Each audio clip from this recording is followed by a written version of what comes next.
The 100 freestyle is pretty widely accepted as the blue ribbon event in swimming, and that's exactly why I chose not to swim it. It's insanely competitive, and it seems like every swimmer and their grandmother is trying to win a world title in it. And for a long time, it was dominated by massive swimmers, especially on the men's side. Elaine Bernard was a skyscraper. Nathan Adrian actually needed time to acclimate to the new altitude when he went through a growth spurt. Cesar Cielo was built like a tank, and Cesar Cielo actually held the world record in the 50 and 100 freestyle for quite some time. He lost the 100 freestyle world record recently, which we'll talk about in a second. But he still has the 50 freestyle world record from the supersuit era, where he actually broke 2 world records in one swim. He broke the 50 freestyle world record and went 20.91, and also set the world record for the most badass celebration in swimming history. The dude jumped out of the pool and hit the classic double arm, open arm scream, and then started walking. Where was he going? To cool down after breaking the 50 freestyle world record? Good joke. No. Cesar Cielo walked all the way over to that scoreboard,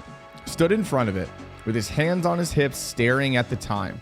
Then he turns around and does a curtain call while the crowd goes absolutely ballistic. And emotional movie music is playing in the background. It's quite literally beautiful. But this video isn't about the 50 freestyle. Well, it kinda is. The event we're talking about is the 100 freestyle, and the swimmer we're talking about is David Popovici. Popovici, not Popovici. Even though pronouncing it that way might make you feel cool and a little bit fancy.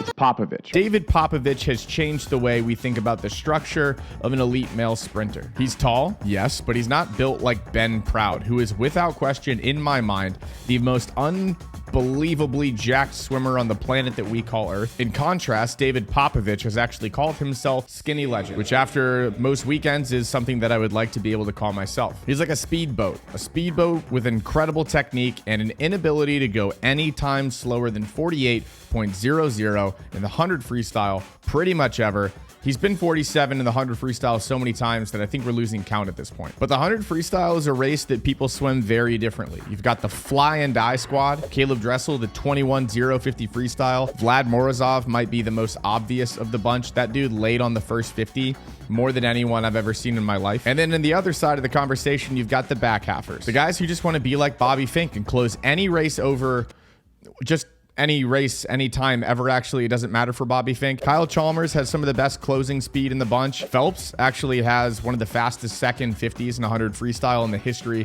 of the 100 freestyle. And speaking of those second 50s, on the screen to the left of me, you'll see a graphic from Swimming Stats on Instagram, who are a great follow, by the way, if you're into data, if you're a swimming nerd and you like to obsess over random data points. I mean, look at the stats on the screen next to me. We're talking about second 50s of 100 freestyles. This is like gold for swimming nerds. But on this graphic is Andrei Minikov once, Michael Phelps once, Panzen Lee once, Kyle Chalmers twice, and then David Popovici 5 times. 5 times, y'all. He's the king of the back half. He's broken the 100 freestyle in 2 ways. He's made going 47 seconds in the 100 freestyle feel like a walk in the park. I'm referencing a specific video in particular, actually, where he went 47 in the 100 freestyle with Sweet Child of Mine playing in the background. David Popovici.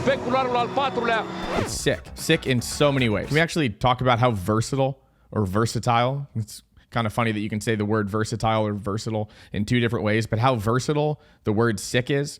Sick, I don't feel good. Sick, that was radical. You're sick, not good. That probably means you did something terrible or gross or both. It's not good. The 100 freestyle savage, the skinny legend, David Popovici, is set to race on the biggest swimming stage in 2023 at the World Championships of Swimming in Fukuoka, Japan. And he's not only going into that race as the favorite, he's going into the race now as the world record holder, because David Popovici broke one of the most famous records in swimming, the Cesar Cielo 100 freestyle. He's got his hands full, though, with Kyle Chalmers and Panzen Lee, both featured on the list of back half legends. Yeah, that list is full of swims that have actually happened recently. Seems like we might have unlocked something in the 100 freestyle here. Maybe just a small conspiracy theory that I'm going to sprinkle into the probably a little bit over the halfway point in this video. Second 50 seems pretty important. I don't know if you're a young swimmer or a coach.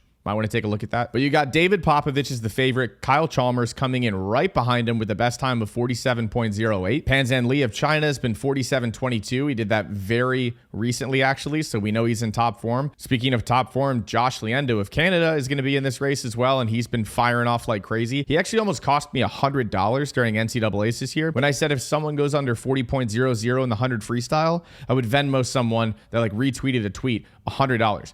Way closer than I thought I was going to be. I was terrified. And then you've got what feels like 100 other guys in this event that are capable of going better than 48.00 in the 100 freestyle. And an interesting side game to play with this race actually is going to be watching just how many people are able to go under 48.00 and seeing like what time it takes to make the semifinals. And then again, seeing what time it takes to make the 100 freestyle. It's always a great indicator of how much faster the sport's doing. And I love playing this game and comparing like semifinal times and finals times, specifically from like US Olympic trials. Because keep in mind, not too long ago, a 47.5 won the Olympic final. And this year, I don't see 47.5 even sniffing the medals at World Championships. This sport's getting crazy fast. So drop a comment and we're going to make this one pretty specific, actually. Do you think we'll see a world record in the men's 100 freestyle? Drop your predictions in the comments. If yes, then who's it going to be? And how low do you think they're going to take that world record? I'm interested in seeing if we can see someone go faster than 24.00